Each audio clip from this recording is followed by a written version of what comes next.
and be a part of what we're building right here. Because again, what we want to build here in Baltimore City, I like to call it a conscious community. Conscious meaning that we are aware of how our actions impact our community.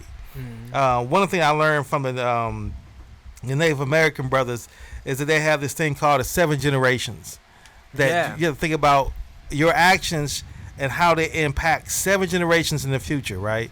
And if you think about that, it changes everything that you do, right? You're not going to throw that bottle out on the street. You're not going to throw that trash on the street. You're not going to sit here and maybe sleep with this young lady. Right. You know, because now your actions are not just in the moment. Right. And one of the things about us being black people, they keep us, and again, going back to that laboratory experiment, they constantly keep us in survival mode. Yeah.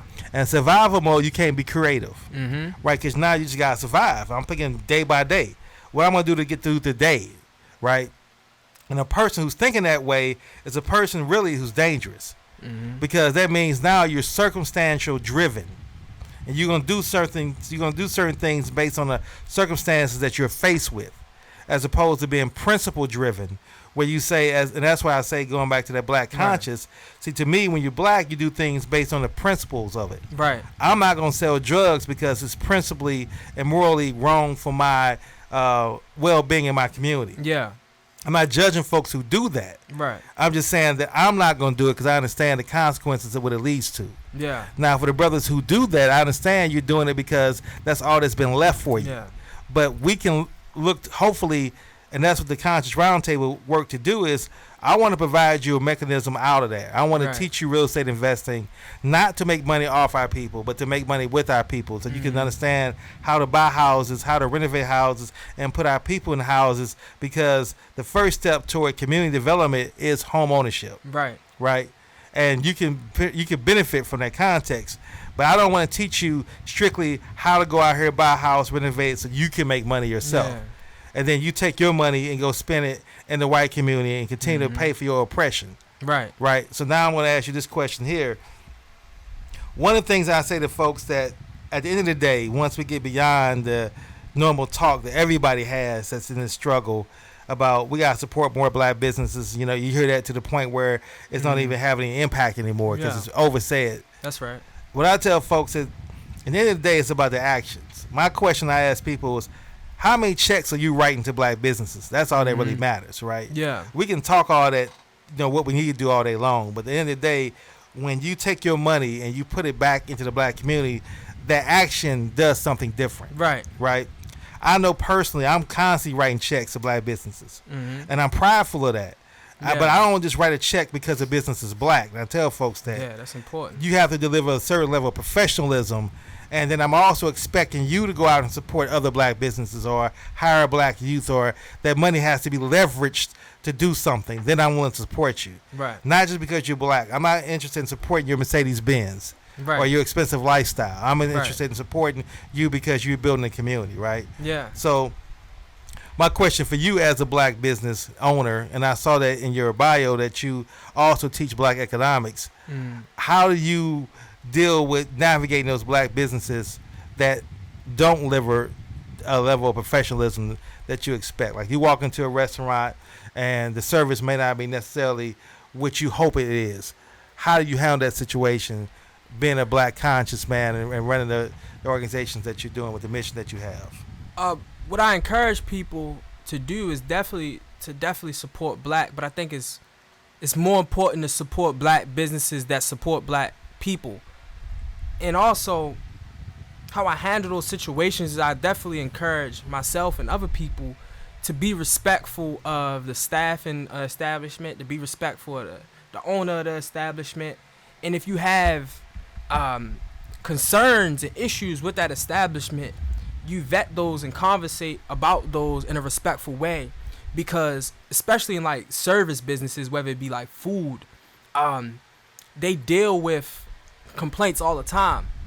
They deal with disrespectful complaints all the time. So if you really want your complaint or your issue to be taken seriously, do you have to come with some love first? Like, hey, I really care about black people. I really care about your business and it being successful. I had a negative experience in this way, and humbly, this is what I think, you know what I mean, can change it. And you see if that person is receptive to it, particularly the owner or the person that offended you. See if that person receptive to it. But if that person or that business is not receptive to that type of thing, then we have to decide whether us and our community should support them. Another thing we have to check or not support is black businesses. Like I said, black businesses that don't support black people, because it's a lot of black business people that have black businesses, they black owned, but it's not one black person hired there, or the profits from it is going towards materialism. And I know we don't have a whole lot of places to support black, but we do have other options. And so to make a standard for our community, we have to cease supporting black businesses that refuse to support black people. Because if they're taking our money and buying the Mercedes-Benz and buying all Gucci and want to be like these big materialistic people, then we have to say, does that benefit our community? Okay, it hires this person, it hires a couple people, but their profits are going outside of our community to support the people that we're trying to defend ourselves against. Like, nah. So we have to really think about whether we're going to support black people that don't really want to support black people. And it's black, and the reason I'm blessed to live in Baltimore is black businesses here that actually desire to support black people. So Terra Cafe, shout out to them. Land of Kush. These business owners, I know and heard personally, they definitely about supporting the black community. And we need to stand up and give our dollars to them, because we know that ultimately they're going to use them dollars for the benefit of us. And I think that that's what it's really about. When you talk about 7 generations and all that, is that if you build an empire out of Terra Cafe, we can rest assured that it's going to support black businesses, and it's going to support black people, and it's going to support black Baltimore. And so we'll be happy to say, man, you see, he got 7 of these joints now. I put my dollars in this. You know what I mean? So I think that's really what it's about. Absolutely. So DJ Rock, what's your thoughts about that as a black business owner? Can you stand the criticism if a black person came up to you who did business with you and tells you that your business was subpar and wasn't at the level that they expected? Can you receive that criticism in love, or how would you handle that? I would absolutely accept it. That's what I want. I can't be better at my craft if I don't know where I'm going wrong. If I'm going down the street and I done made 2 wrong lefts, how am I to know that I was supposed to make it right if someone don't inform me? If I made those lefts, I did that because I thought that was right. And if it was wrong, or if it wasn't up to the standard of where I needed to be to get me to my final destination, I need someone to let me know. So of course I would welcome the criticism. Mm-hmm. You know, what's interesting is gentleman who used to do marketing for me, I give him his credit on this. He said that all black businesses, whether we want to accept it or not, we're all members of Black Inc. And Black Inc. meaning that when one black business does us wrong, then every other black business in your line gets, a black person says, I'm not doing business with them anymore. So you go to a Black Cleaners and the Black Cleaners messes your clothes up. You be like, see, that's why I'm not dealing with no more Black Cleaners. I'm done with them. If you go to a black restaurant and the I hate to say this about our Jamaican brothers and sisters, but the customer service is consistently bad in every Jamaican restaurant I go to, but the food's delicious. You know what I'm saying? But I don't hold it against them in the context that I understand that's a cultural difference here in America, where here we all about customer service and everything, and then we instill that. In Jamaica and other countries like that, third world countries, it's not so much about customer service, it's about the vibe, the environment, and that's what they specialize in, right? But I mention that because going back to the whole point I was making earlier about we're at war. See, we have to be willing to have these conversations, the uncomfortable conversations that people have, and do it with love and not do it with the energy of anger. Right. And because we hate each other so much, even on a psychological, subconscious level, that I could literally walk out my house, which I live on, people who know I live in Harlem Park. Okay. I could walk out my house. I could just see a brother walking down the street. Him and I had nothing to do with each other. But if I look at him for 2 seconds longer, we ready to kill each other. Like, what the hell you looking at? Right? And it could just jump off just that quick. Yeah. And that's truly self-hatred, right? Yeah. Because we don't really have any reason. I don't even know him. He doesn't even know me. But it's just the fact that him walking in, dealing with the oppression and racism and all that entails, whether he got his mom that may be on drugs, his father may be dead, his brothers may be locked up, he may be unemployed, all that he's dealing with. Then I come out and I look at him, and he understands that the reason he's dealing with that is because he feels he's black. Yeah. So then he sees me, and because of his self-hatred, he's thinking I hate myself. He won't say that consciously. He's saying that subconsciously. I'm saying it, so now I'll be quick to fight, right? And I was listening to, I'll make this point real quick, and I'm going to throw another question at you. I went to a book signing the other day, but there's a brother by the name of Chris Wilson. And he wrote the book, the Master Plan, I believe. Have Your Master Plan. His brother had been locked up, came out of D.C., now he lives in Baltimore doing some business. But he was speaking to a group of, I was at a Brown Advisory. He was speaking to this group of individuals, predominantly white audience. And he was sharing a pretty much horrific story about how he watched his cousin get shot. His brother got shot 7 times to survive. His cousin got shot 17 times. And the guys stood over his body and just shot him into their clips, right? Yeah. And I'm watching how the white people reacted to that, right?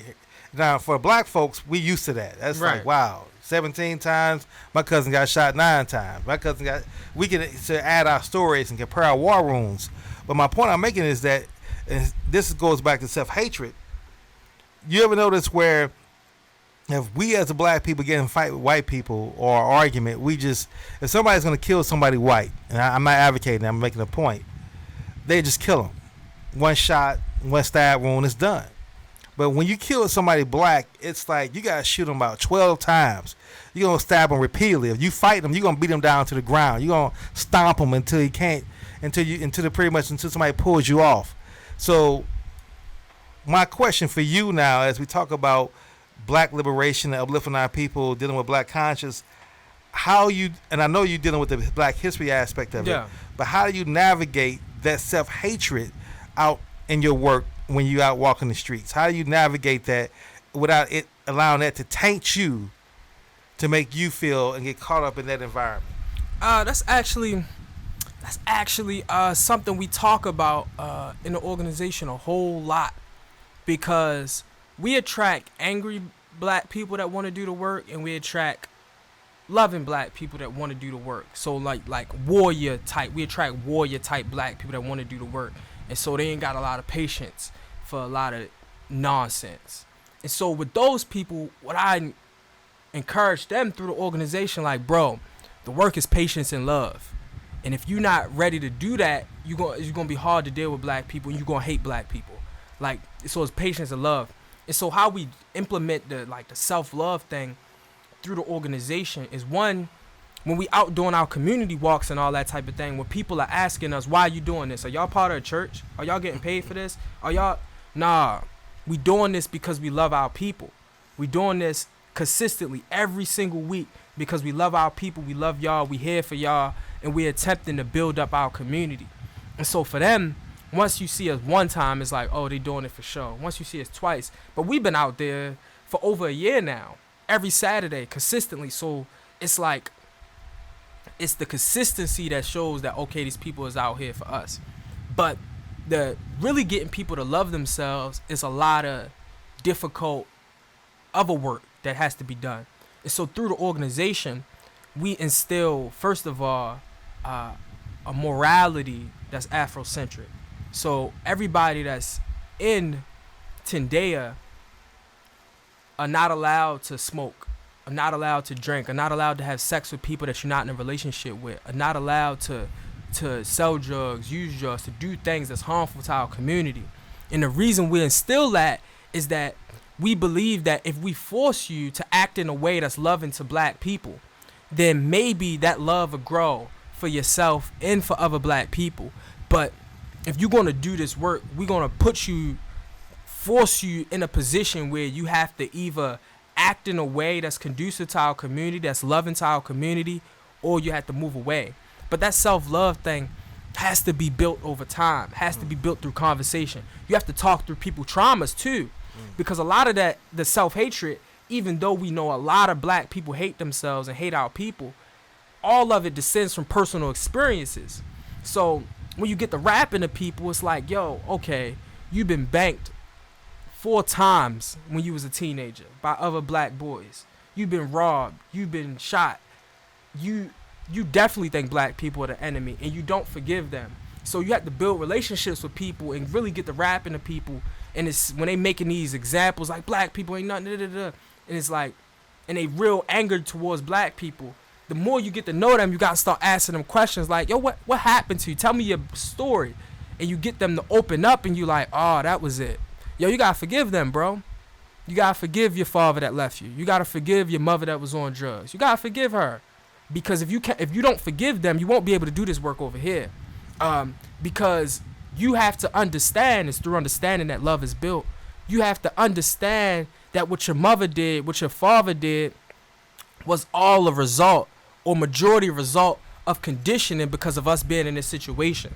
So your father didn't know what it means to be a real black man. Your mother didn't know, got caught up with drugs she didn't put in our community. You have to forgive all of that because you understand that. So when people don't understand other people or understand our people, it's easy to hate them. And so for us, it's like building that understanding that, yo, black people crazy because da-da-da-da. The first thing I'm going to ask you is like, yo, you get why they do that? You get why that person did that? You get why they out here dressed with their hair crazy in pajamas in the middle of the afternoon? Do you get how we in that situation? Because if you understand how we in that situation, you don't feel hatred. You actually feel compassion and empathy and sympathy and love. And so you have to build that in people, and not only build it for other people, but build it for themselves. Because other people are traumatized because they don't forgive themselves for the stuff that they did or the position that they in. I didn't finish high school, so I hate myself, and so I hate you. I'm stuck in this community, and it's poor, and it's drugs being sold, and I hate myself, so I hate you. So some people haven't forgiven themselves and accepted that I got myself in this situation because of my own actions, but also because of forces that I couldn't control anyway. And I'm now in a position where I can do something different, and I can move towards do something different. But I have to forgive myself, and I have to forgive my community so that I be able to work for the benefit of myself in my community. So I think it's the building, the understanding piece that's really important. Absolutely. So DJ Rock, what are your thoughts about hearing a young brother from Baltimore City that's I think he's about the same age as your son? Exactly. I was going to say that, man. Honestly speaking, when he came in the studio this morning, I said, wow, King got a young brother that's going to rap or something on the show today. Because I thought, honestly, we had just started talking about doing the studio thing, and you was talking about getting some positive youth on. So I thought that's the direction we was going in today. I did not know that this brother was going to bring that fire. And hey, thanks, brother, bro. I apologize for prejudging you.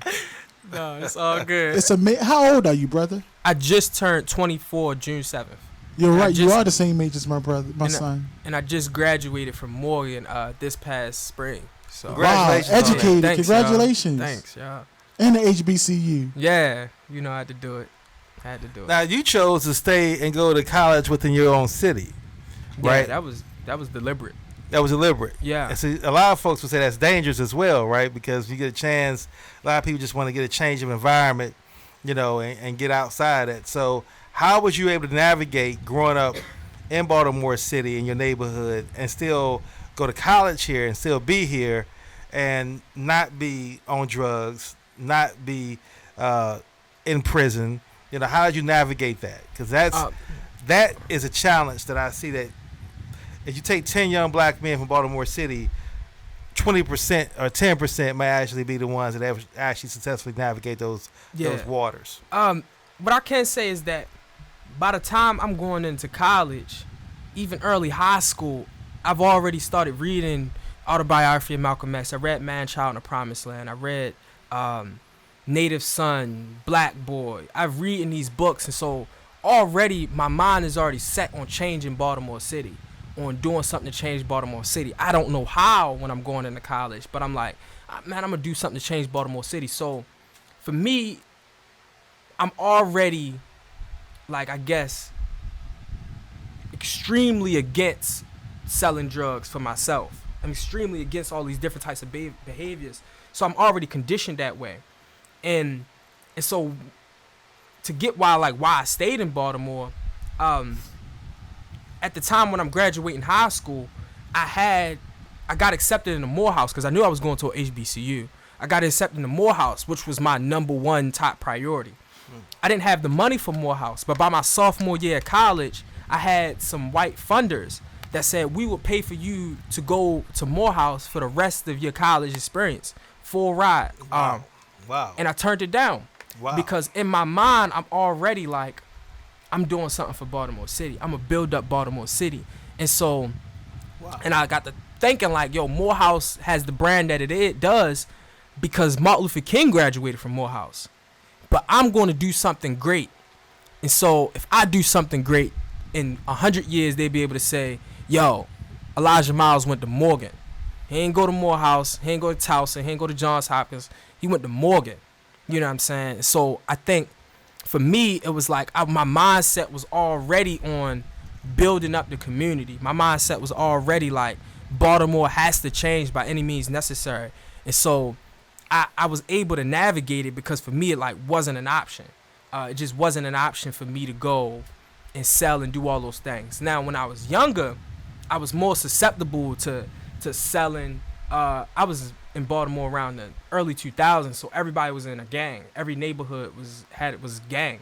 So like I was more susceptible of being a blood or something like that, or being a Crip or whatever. But as I got older, man, my mindset was so far gone from that type of lifestyle that it was like never could I, because my conscience. So he's like even talk about consciousness. My conscience inside myself just wouldn't let me do something like that. I would have been like depressed, really depressed, and wanting to die or something if I did something crazy like that while I was in college. What about peer pressure? How was you able to deal? Because I'm sure your friends, some of your friends from the neighborhood got caught up in that lifestyle, right? That's true, yeah. And so when it comes to peer pressure, I was confident enough to be myself, and by me being myself, my friends accepted and encouraged me to be that, even though they was doing other stuff.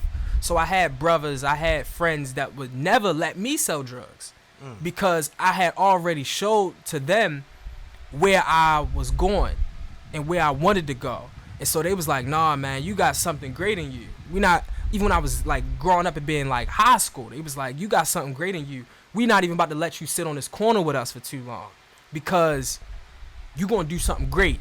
They used to say, make jokes like you gonna be my lawyer one day, or you gonna bail me out one day, so we can't lose you. So like, I think a lot of kids that may be learning this stuff, they're not confident enough to be that in the midst of their friends. But I think if you're confident to be that in the midst of your friends, eventually your friends will start encouraging you to be that.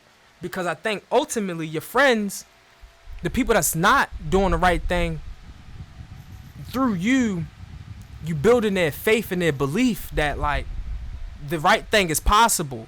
And so if you fail, they fail. So like it's like they want you to be successful, because if you go be successful or you go build up the community, you show them that it's possible.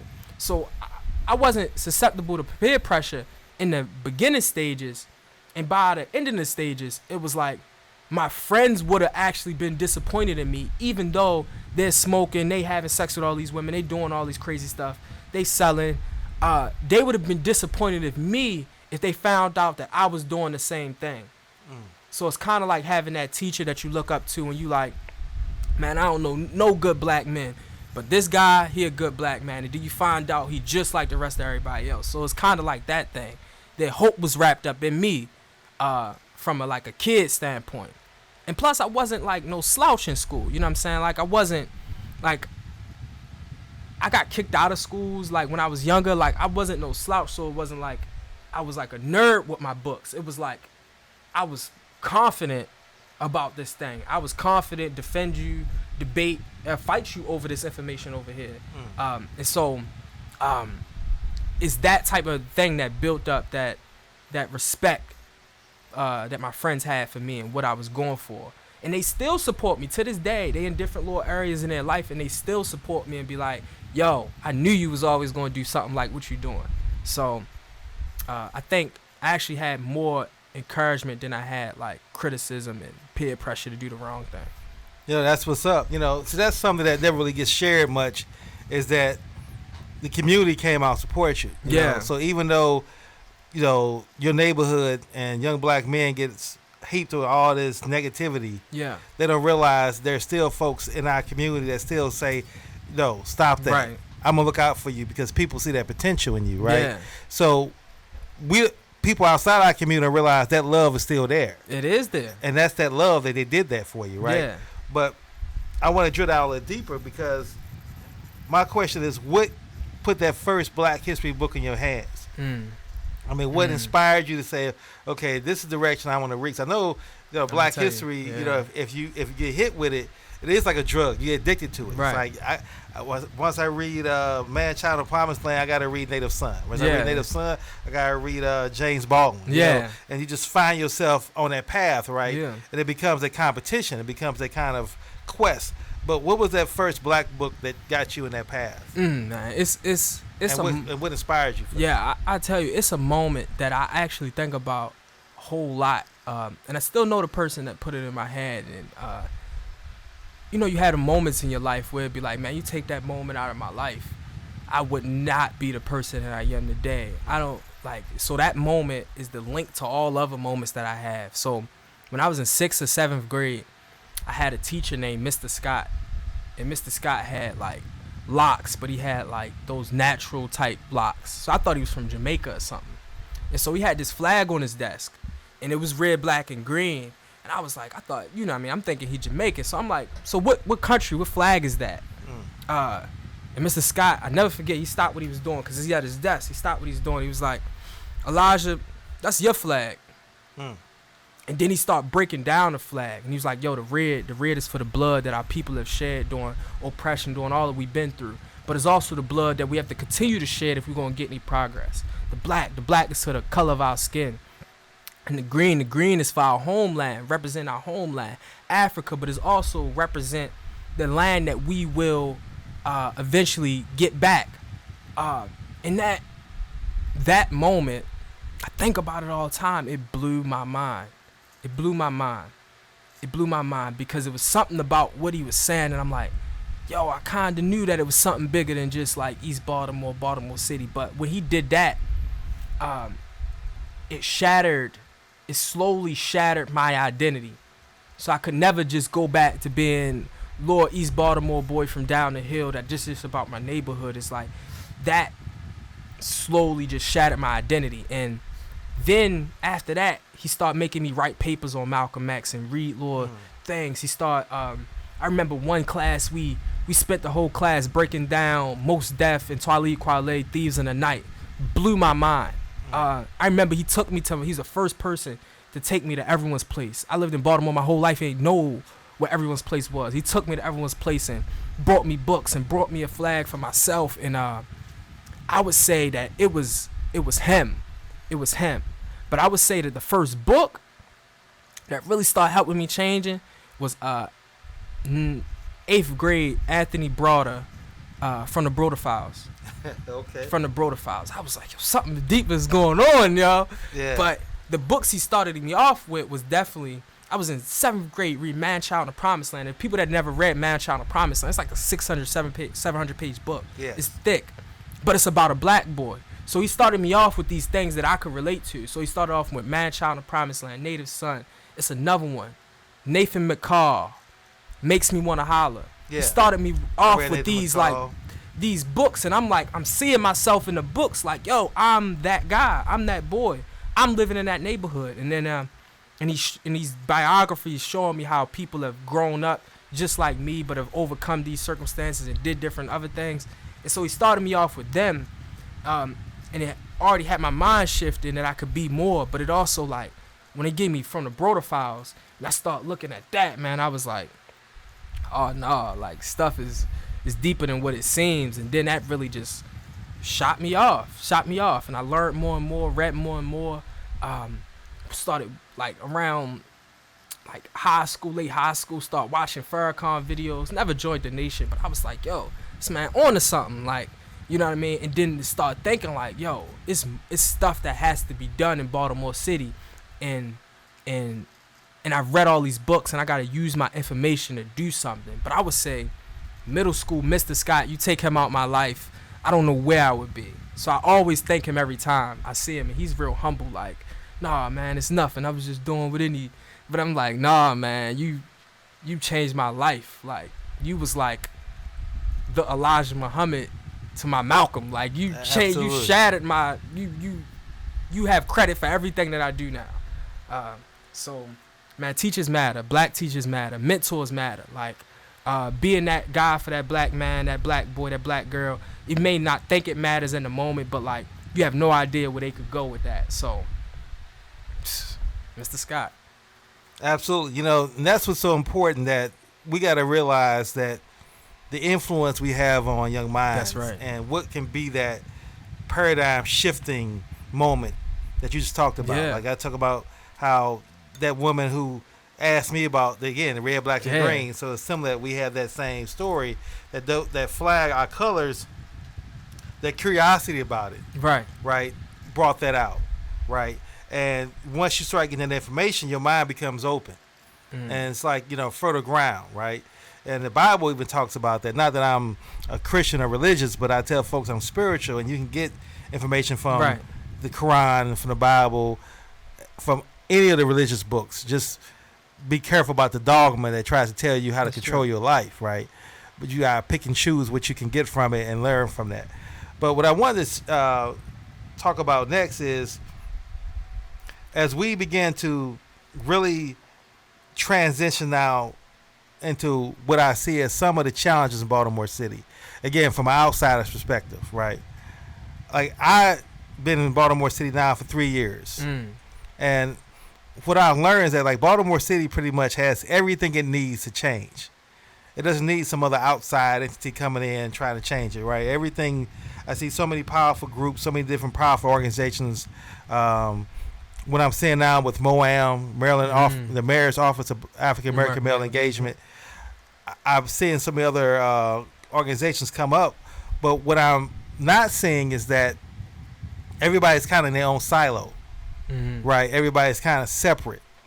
And for me, it's like, as an outsider, for me, Baltimore is Baltimore.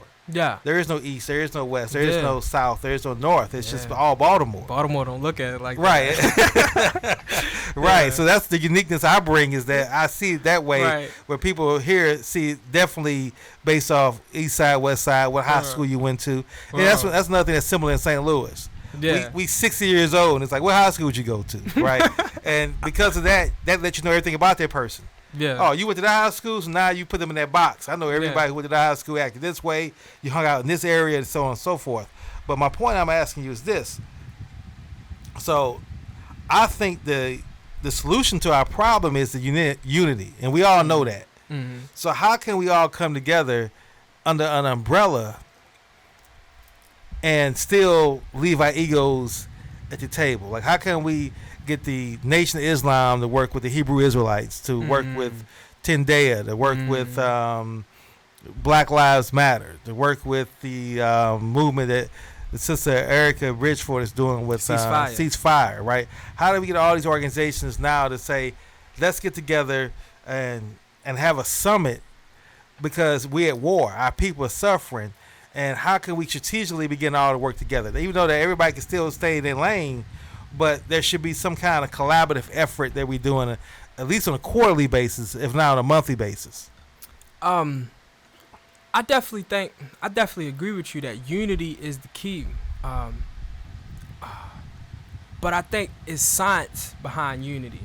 I think if unity was as simple as it seems, we would be doing it.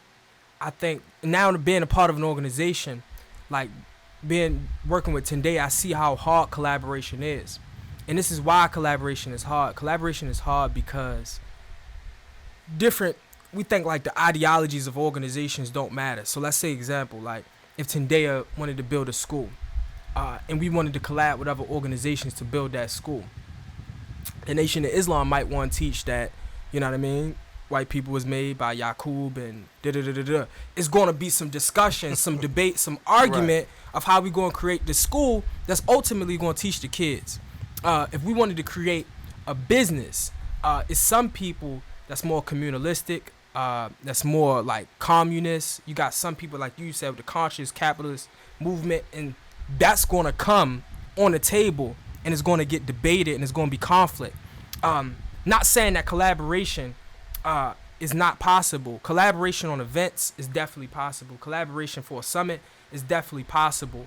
But if we want true unity, it has to be based off of some core principles that everybody can agree on, especially people that's doing the work. Because if we don't have those core principles that we all can agree on, we won't know how to operate around each other. So if I believe that selling drugs as a principle is a no-go, and you believe, well, you know what I mean, like people gotta do what they gotta do to feed their family, then we're not the same principally. So how are we gonna, like, you're not even attempting it. From your perspective, you wouldn't even try to attempt to attack drug dealing as a thing, because you like, people do what they do. I can't judge a man for how he make his money, and I'm like, yo, we better judge a man for how he make his money, or judge what they're doing, because we have to live in the community in which they're doing it. So we have to try to figure out a way to stop it. So we have to get some core principles that we agree on. And I learned this because, like, when we do community cleanups and we do different things, even doing community cleanups with people from different places and different stuff is hard. And random conflicts arise because black people are so radically different from other black people. And so you come and we say, yo, we gonna pray. And in our prayer, we talking about the ancestors, we talking about the creator. We're not using names and all that type of thing. And some people like, no, I don't like that. It's just people just move differently and think differently. And so it has to be some core principles, some outline things to make people like, we're going to work together. Because some black people like, and this is important, some black people is like, yo, the solution is that black boys need to just pull up their pants and learn how to wear suits, and we'll get out the situation. The solution is black boys need to learn how to fit into corporate America, and then if they fit in corporate America, black people get out the situation. I'm not of that perspective. And so we could collaborate to have a summit or something like that, but true unity is forged through commonality when it comes to principles. And so it's Pan-African organizations that we definitely collaborate with. And we collaborate with the mayor's office too. We collaborate with the Nation of Islam on certain things. But we know that the more our principles are like, the more we'll be easier to unify and collaborate. Because we think, man, unity is, let's say like unity when it comes to like you, I don't know if you have a wife, but say unity and you come with a woman. It's like, unity ain't putting two different people together and y'all just be different and it's not gonna work when it comes to long term. Unity is that we come together, you have your different principles, I have my different principles, we make common principles, we agree on those common principles, and then now we can walk down this road of life for the rest of our lives with little to no conflict, or not no big conflict. You can't even be in a relationship with a woman if y'all not, if I believe that black people need to do for self and you believe that black people just need to go to college and everything will work out, we're gonna be, so it's like, so I think that collaboration and unity is the key, but in verbal conflict, if it's appropriate, is also necessary. Like the conflict is also necessary because we have to vet through some things. So if you believe that drug dealing is cool and I don't believe it is cool, in our debate, in our argument, we're outlining for the whole community to say, well, what is it, where do we as a community fall on this principle? And if you come around to my viewpoint, or I come around to your viewpoint, then we make that the principle, and then we can go forth in unity. So I think sometimes, even when you see organizations like having verbal conflicts, if they're appropriate, because there's be a lot of disrespect, if they're appropriate and it's mature, that's cool, because ultimately we're trying to forge unity. But you have to vet through those differences, because those differences, they definitely come up. They definitely like come up. Let's say, even if we make this example, end it off. Even let's say we wanted to give coats to the homeless. Me as a millennial, I might say, yo, we need to record ourselves doing it. Not because we want to be seen. We need to record ourselves doing it because the black community needs to know that good work is happening in Baltimore. Other people may say that's inappropriate for us to record it. If you're doing good stuff, you don't record it. It's going to become an issue. that difference is going to become an issue. So it's like, it's the differences that need to be vetted out so that we can get to like, can we align on some core principles so that we can go forth in unity long term. So, and I think that collaboration is necessary and is important, and unity is necessary and important. But I think another issue, a real big issue, is not like that the ceasefire is by itself, or Nation of Islam is by itself, or Tendaya, or Hebrew Israelites. Is that it's so many black people that's not part of an organization at all. Right. I think that's one of the biggest issues. Is that if you strengthen the Nation of Islam, if you strengthen ceasefire by joining those organizations, then we'll have strong organizations that we have options to choose from. Because I may not be with the NAACP. It may not be my cup of tea, but maybe I rock with the Nation of Islam. And if I join the Nation of Islam, now they're stronger. They're able to build more stuff for people that's like-minded like me. And back in the day when you see in like the 60s and 70s, we had options like that. Where you have like even in 30s and stuff, we got the UNIA, a strong organization, but you also got the NAACP. Now the NAACP is trying to crush the UNIA, but like you got these strong options. So for me, I think it's like when these organizations are when they don't have a lot of membership because people that's conscious won't join organizations because they don't want to be in structure, that hurts the movement because now these people are operating from a scarcity mindset, and these organization leaders really have to compete with other organizations to get the same pool of people that will be willing to join something, so it become harder. So I think really unity is necessary, but if I got 5 people, like if I got 5 people and you got 10 people and we unify, our unify don't do a lot of big impact for the community. It's only the unity of strong organizations that can really make a major impact. If the NAACP don't have the audience of the youth, if the NAACP don't have the audience of the youth, and let's say the Nation of Islam don't have the audience of the youth, then them groups unifying does nothing when it comes to the youth sector. You know what I'm saying? Mm-hmm. So it's like, for what I'm saying is these organizations have to be strengthened by people that's good people joining an organization. And when they join those organizations, those organizational leaders should be sitting at the table and saying, yo, how can we collaborate now that we're strong and we can do something? So our organization, through our dues, we bringing in $10,000 every month. Your organization, through your dues, you bringing in $7,000 every month. How can we leverage these dues to build something greater than we can both do individually? Now they're in the table of nation planning when they saying, yo, let's build a school, let's build a community center, let's build more businesses to hire out people. Now they can have that conversation. But I don't think it's a lot of organizations in Baltimore that's strong enough to sit with another organization to have that conversation yet, because it's so many people that won't join and give their full effort behind something. So that's a long answer, but like that's a really complicated problem to me. So I wanted to go through my thoughts on it. I appreciate your thoughts and insights, coming from someone who's a youth in that perspective, because see, my perspective to that is this. Yeah. The reason that MOAM is successful as it's been is because MOAM has the finances. Yeah, right. So at the end of the day, it's like even with the youth grant that's making it possible for the brother here to kind of video what we're doing, it's because the city again put the money behind it.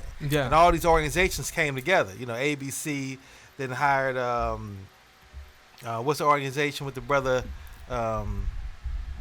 Leaders of a Beautiful Struggle? The help, Davon? Yeah. Davon Love? To choose, which organizations would be selected. But again, money was a catalyst. Economics was a catalyst, right? So I think that's one of the major issues why all the organizations don't come together is because, other than the things you outlined as well, but I think at the end of the day, economics trumps that. Yeah. Like if I could say, okay, I'm going to bring all y'all to the table for the chance where every organization that comes to the table is going to get 10 grand. Mm-hmm. Right? But I need us to be unified on this initiative. Yeah. Right? I think everybody would come together. They would. And do, and do their part. Again, as long as I'm not trying to control each organization. Right. I'm like, you do your part. You stay in your lane. But the 10 grand is to help you bring your resources that's necessary. Yeah. Like I say, I need you to bring the youth, right? Yeah. Now, and that's why the roundtable is so focused on getting houses. Because if we control the neighborhood, now we can live where, Tendaya can have its block of houses, which you all control. The next block may be Nation Islam houses. Yeah, that's the next block may be Hebrew Israelite houses, right? Mm-hmm. And so now we all come together because we're a part of the black community. Right. And we all thriving together. So that's one of the reasons why I tell folks that my focus or my contribution will always be economics. I tell folks I am an economic revolutionary. Yeah. That's who I am, right?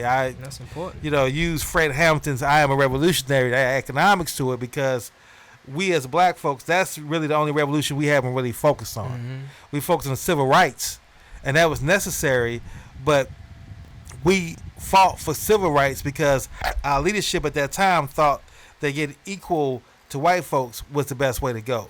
And it's easy for me to try to judge that in hindsight, but because I didn't live in an environment where we didn't have those rights. I grew up coming in the 60s. I'm a child of the 70s. Mm-hmm. So I saw racism, but not the kind of racism that my parents saw, right? The white-only signs of Jim Crow was gone by the time I was coming up. Yeah. But now what I see that's lacking is the fact that we have no black organizational base that we can go to for funding. And that's the truth. We always have to go to, we have all these great ideas, and we have these initiatives, we create these nonprofits, but then we got to go back to these same foundations that run the city. The Able Foundation, the Gold Second Foundation, the Weinberg Foundation, you know what I'm saying? And they have the Casey Foundation, and they have their rules of how they gonna give us their money. And that's the truth. And how much money gonna give us. So that's another thing. That's why we have Tendaya has Tendaya Clothing, and we have the Fruit Creamery, which is smoothies. But that's also why we doing economics, because all organizations ain't created equally. They're not created equally. Is that if my organization says that black people have to build black businesses and have to get involved in economics and we have to do for self and all that, and your organization don't value that, and your organization just value political participation and like protests and whatever, when we sit at the table and we trying to plan what our community will look like, you like, we need to apply for this grant, we need to try to get these people, and it's like, and I'm like, yo, well, we building money to make this thing happen. Put your money on the table. And it's like, they don't have no money to put on the table. If they don't have no money to put on the table, and sometimes they don't have no money to put on the table, and another time they're like, their only outlet for money is these foundations. And so that becomes an issue. That becomes an issue. Because the person that funds you helps to dictate your agenda. And so the NAACP stopped focusing on lynching back in the day and start focusing on education, because the person that was funding them stopped funding lynching. Their little protests about lynching and all that. They started funding education. And education, like knocking down educational segregation or whatever. So that's part of the issue, is that it's hard to collaborate with an organization that's like, if we're an organization, because we are an organization that's focused on let's build up the black community economically, we're definitely 1,000% with you. Is like, let's get into real estate, let's own our own community, let's get these businesses, let's hire our own people. And you talk to an organization that's like, man, let's debate and fuss out white people and policymakers and let's protest. And it's like, we can be cordial, we can like come to your event, you can come to our event, but like the big stuff that our community really needs for us to do, we can't collaborate to do that because it's not even on your agenda. I'm not even, it's our first priority, but it's not even on your agenda at all, right? To build black businesses. And it's like, so it's hard because it's like, do you have to debate with that person? It's like, I'm not trying to say that what you're doing ain't relevant, like policy change, it ain't relevant. We don't really do it, but it could be relevant in some sense. But somewhere on your agenda, you need to have economic sustainability for the black community without white funds. And you have to have that somewhere, or we aren't going to get out of this. We're going to keep begging. So it gets hard. It's kind of like, I see how these conflicts, these divides happen back in the day. The more I'm in an organization, I'm like, oh, I can see how like these debates broke out back in the day with our leaders, like with Malcolm and Martin. Now, they shouldn't have been disrespectful and vetted it out in the media, but I could see how, like, because these are serious disagreements. These is radically like they're going for radically different things, and they each think the other one is completely wrong because I'm going left and you going like right, ultimate right. Like, so I don't know. I think it's hard. It's really hard. Well, you know, one of my books that I tell folks that is like a Bible to me Okay. is a book called The 7 Habits of Highly Effective People. Oh yeah. And I say that's a Bible because I've read it over 500 times, and I Really? still read it, right? Because it's not a book that you just, like the Bible, it's not a book you Yeah. just read and say, I read it, it's done. It's Yeah. a book that you study and implement in your life. And the reason I mention that book, because it gets to this point, he talks about principles. Mm-hmm. He talks about principles being universal laws Yeah. that you can't change. Like Yeah. gravity is a universal law. Yeah. You can't change. You can't change that. No matter how angry you get, how much energy studying, it's a universal law. You're not changing it, right? And one of the things he says is a universal law as well, which gets back to the case in point we're talking about. He says there's this maturity continuum that everybody has to operate from. And there's 3 different levels of this maturity continuum. First level is you got to have, you're dependent, Mm-hmm. right? The next level from dependency Yeah, is to get to kid. the independent, Yeah. right? And you say, okay, with dependent mean I work for an employer, Yeah. right? Then I get to the level about independent, I work for myself. Then the next level is interdependency, is collaborative effort. Right. And so my point, a universal law that we keep breaking ourselves against is we're at a dependent level trying to engage in interdependent activity. Yeah. You see what I'm saying? See, you hitting on it now. That you can't do, Right. right? Because your loyalty That's is it. always going to be That's to it. your I'm taking that. what you're dependent against. Yeah. So I have all the intent in the world to say, okay, Saturday I'm gonna come out and do cleanup. Yeah. I'm down. You know, I'm fired up, I'm enthusiastic, but because I'm dependent upon my salary to survive, Right. if I gotta come in, then I can't make it, brother. Right. You see what I'm saying? So the first level is to get to independent level. Yeah. Right, and that's why I like what you're saying. The smoothies, the T-shirts, is getting your organization to the point of an independent level. So Yeah. now we can come to the table and say, when we have this summit, we're gonna bring $100 grand.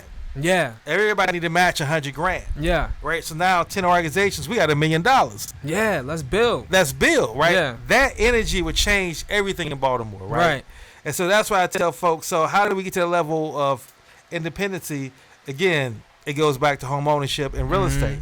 Because you got That's true. equity, you can now use your equity to start your business, Yeah. right? And invest in your business. And that way, because see, we can't really be collaborative, creatively building if we can't pay our rent. That's true. You can't feed your kids, Yeah. right? You can sit there meeting all day and try to be present, but you're not really present. Right.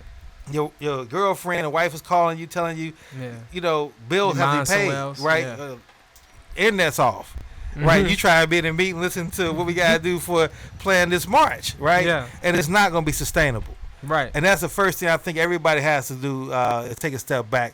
I know we're getting to the top of the hour though, and I want to make sure I give you an opportunity to share how our listening audience can be active and get involved with what today is doing, and look for ways that we can either support you and collaborate Okay. around with some of your activities you're doing.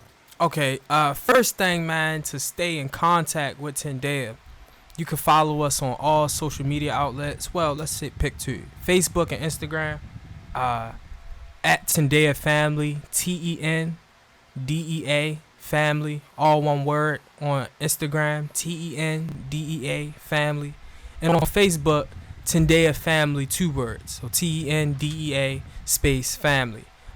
You can follow us for all our events, but our weekly events are as follows. Every Saturday from 9 to 11 a.m., we on North and Greenmount doing a community cleanup, giving out smoothies, giving out health bags, doing different things. So you can come out every single Saturday. You don't have to tell us, but you could hit us up if you want us to know. But every Saturday from 9 to 11 a.m., we out North and Greenmount community cleanup. Every Sunday from 2 to 5 p.m. at Morgan State Library. In Morgan State Library, room 302, we doing Black History Book Club and discussion. Right now, we're reading Seize the Time by Bobby Seale about the Black Panther Party, discussing how it relates to Baltimore City and what we can use from it today. So that's every single Sunday we do Black History Book Club. Morgan State University. You say every Sunday? Every Sunday. And what's those times again? 2 to 5 p.m. at Morgan State Library, room 302. But if you follow us on those social media outlets, you'll see the flyers for all that type of stuff. Okay. And lastly, every Monday from 8 to 10 p.m. on the Planet Fitness at the Alameda, we do a community workout. So if you value health, if you value fitness, if you value nutrition, come out. If you don't value health, if you don't value fitness, if you don't value nutrition, come out still and work out with us. Because black people, us as black people, knowing that we at war and all that, we have to also be physically fit, be in shape, be taking care of our body so that we can stay here as long as we can. So that's how you find us. Also, every Wednesday on 2323 Greenmount from 2 p.m. to 6 p.m., we selling smoothies in the black community on Greenmount, right outside 2323 Greenmount, 2 to 6 p.m. Wednesdays and Mondays. 2 to 6 p.m., 2323 Greenmount, selling smoothies out there. Come support us, come shop with us, come talk to us. So those are events. I like that. One of the things too, man, we gotta work together to get you some real estate over there so that we can build around that. So that's definitely something we can collaborate on that. And I want to share this too real quick. Is there's a quote from Bobby Kennedy that I want to share. And I'll say this quote, not that I'm a big fan of Bobby Kennedy, but his quote was profound. Yeah. He says, "We must recognize the full human equality of all our people before God, before the law, and in the councils of government. We must do this not because it's economically advantageous, although it is, not because the laws of God and man command it, although they do command it, not because people in other lands wish it so. We must do it for the single and fundamental reason that it is the right thing to do." That's right. Right. And so I completely agree with that. My question is we always got to have our thoughts, our mantras, our vision. And so our last 2 minutes, DJ Rock, I want to go around the room and let each person kind of share their final thoughts on today's discussion and what they want to leave with our listening audience for the weekend. The only thing I really want to say is never judge a book by its cover. So often in the media, in the news, we look at today's youth and we want to portray the monsters that they are. They want to tell us how our tomorrow is doomed. You had 7, 8, 9 different news stations that wanted to show everything that happened down Baltimore Harbor, how our youth was down there wilding and just being negative. But not one news station has begun to report things like what's going on with this young man. He said he's 24 years old. Mm-hmm. If we just totally took that out of the equation and just listened to him talk outside the youth in his voice, we'd have thought this was a 40, 50-year-old man sitting here talking to us with 30 years of experience in life. And I just want all of us, and I say all of us because we are in media here at WMEG, I want us to take the platform to uplift our youth, to support our youth, to highlight our youth, and not just continue to display the negative. We know it's a problem here in this city with the youth. That we know that part already. You're not giving us anything new by telling us over and over again. So let's get behind these youth, man. Give them a platform to get their vision and their word out there so we all can be successful. They are our tomorrow. That's right. Absolutely. And brother, you want to share your final thoughts? My final thought would be, man, if you out there and you care about the black community, you care about Baltimore City, you want Baltimore City to change, I encourage you to first start in your own community, mentor somebody in your community, talk to the kids that you think are doing the bad things in your community. And I think the next step is to get involved with organizations that's doing good work that you believe in. I won't choose the organization for you, but whatever organization you look out and say, man, they doing good stuff.